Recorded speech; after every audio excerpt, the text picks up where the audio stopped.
हरिओम। आज सुनेंगे 4.13 पतंजल योग सूत्र। यह है ते व्यक्त सूक्ष्मा गुणात्मानः। ते यानी वो, व्यक्त यानी प्रकट, सूक्ष्माः यानी अप्रकट जो सूक्ष्म है एकदम, गुणात्मानः यानी त्रिगुण युक्त, 3 गुणों से युक्त। तो उसका पूरा मीनिंग ऐसे है कि वो यानी भूतकाल, वर्तमान काल और भविष्य काल के प्रसंग प्रकट हो या अप्रकट हो, वो त्रिगुण युक्त होते हैं। त्रिगुण यानी सत्वगुण, रजोगुण और तमोगुण। तो प्रकृति यह त्रिगुणात्मक है। प्रकृति यानी ये जो सारा सृष्टि है उसको प्रकृति बोलते हैं।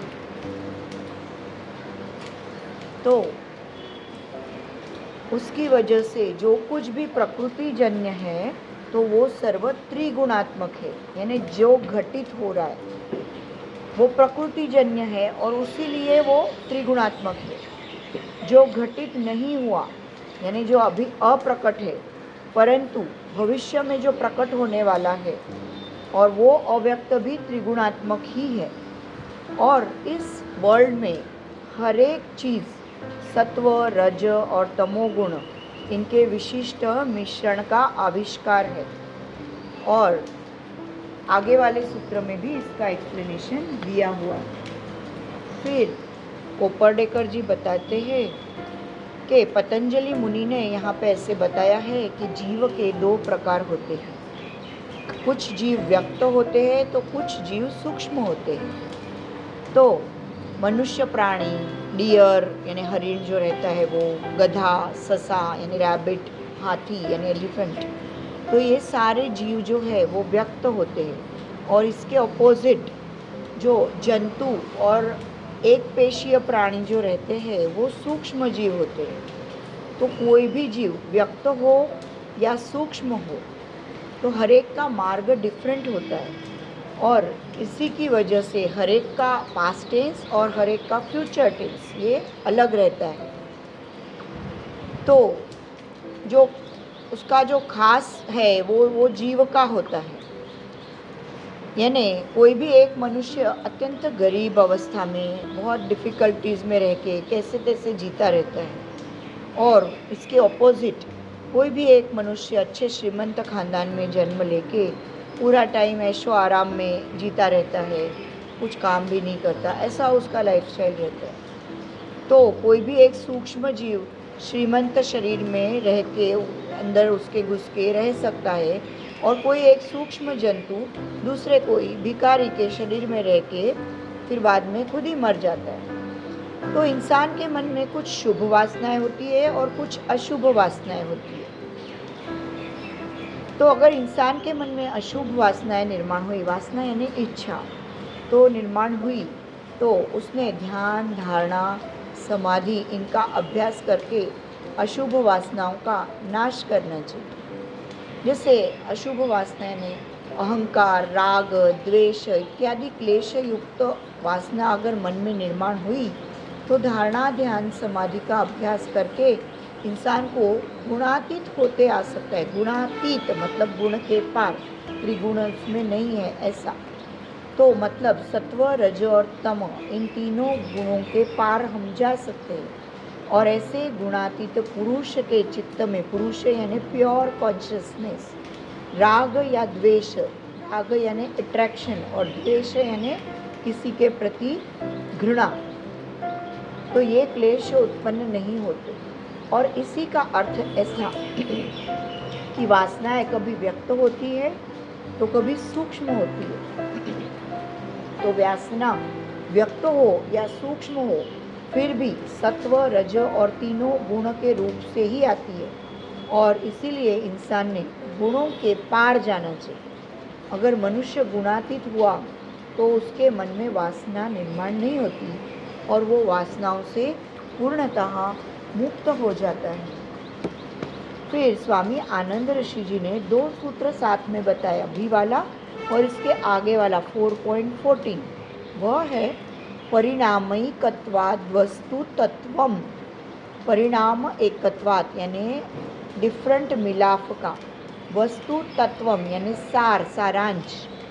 तो हर एक वस्तु का सार ये त्रिगुण के डिफरेंट स्टाइल का मिलाप है, मिलन है, उसका परिणाम होता है।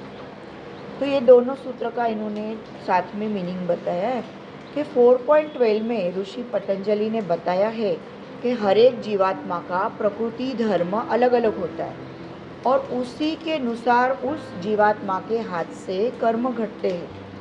तो यह कर्म भोग भूत, वर्तमान और भविष्य के स्वरूप में निर्धारित होता है। तो इस विवेचन का विश्लेषण ऋषि पतंजलि इस सूत्रों में कर रहे हैं कि जीवात्मा का प्रकृति धर्म यह त्रिगुणात्मक है और हर एक जीवात्मा के बारे में त्रिगुण का मिश्रण अलग अलग प्रमाण से होता है। किसी में सत्व गुण ज़्यादा रहेगा, किसी के तमो गुण ज़्यादा रहेगा, किसी में रजोगुण ज़्यादा रहेगा, तो अलग अलग रहता है। तो सारी प्रकृति त्रिगुणात्मक होने की वजह से उसके जो भी आवाके में जो भी घटना घटती है वह वस्तु मात्र त्रिगुणात्मक ही है। फिर भूत, वर्तमान काल और भविष्य काल, इन सब की घटना और वस्तु मात्र यह त्रिगुणात्मक ही होते हैं और यह चर्चा 2.18 में भी की हुई है। ओशो जी ने बताया है कि सत्व, रज व तम ये त्रिगुण यानी स्थैर्य, कार्य और निष्क्रियता, सत्व यानी स्टेबिलिटी, रजोगुण यानी एक्शन यानी मोशन और तमोगुण यानी इन एक्शन यानी डल पड़े रहना, कोई एक्शन नहीं करना। तो प्रत्येक अणु मात्र में ये त्रिगुण होते हैं और इसी की वजह से कोई भी अणु उसके स्वरूप में टिक सकता है। भूतकाल यह स्टेबल हो चुका है, स्थिर हो चुका है। वर्तमान काल यह सक्रिय है यानी क्रियाशील है और भविष्य काल यह निष्क्रिय है, अभी आया नहीं। तो प्रकृति के पेट में अनेक घटना संभावना के सूक्ष्म स्वरूप में रहती है और त्रिगुणों का जो मिश्रण प्रकट होता है वो घटना हो जाती है। तो बाकी की संभावना है वैसी बाकी रहती है। तो डॉक्टर तैमनी जी बताते हैं प्रकृति यह एक ऑर्गन की तरह है, उसका अंतर्यामी अनेक सुरों से अनेक मिलाप, अनेक उसके अंदर संभावना के रूप में रहते हैं। जैसे वाद्य बजाने वाला कोई भी इंस्ट्रूमेंट अगर कोई बजाता है तो उसको जैसा वो चाहिए वैसा सुरीला या बेसुर संगीत उस छुपे हुए स्वरों में से वो निर्माण कर सकता है।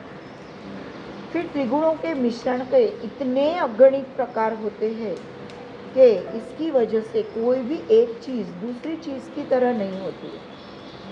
एकदम एक ही इसमें से जो टंकसार में से जो कॉइन्स निकलते हैं वो भी एक जैसे नहीं होती है।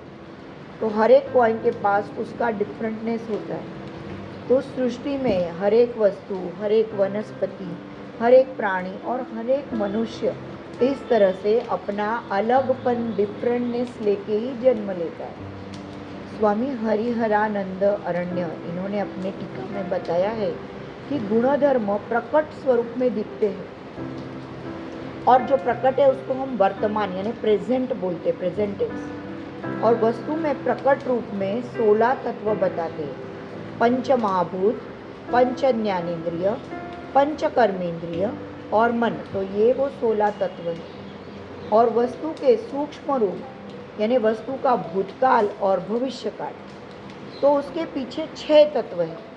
पंच तन्मात्रा यानी जो पंच महाभूतों के विषय है और अस्मिता यानी या फिर अहंकार बोलते हैं इसको।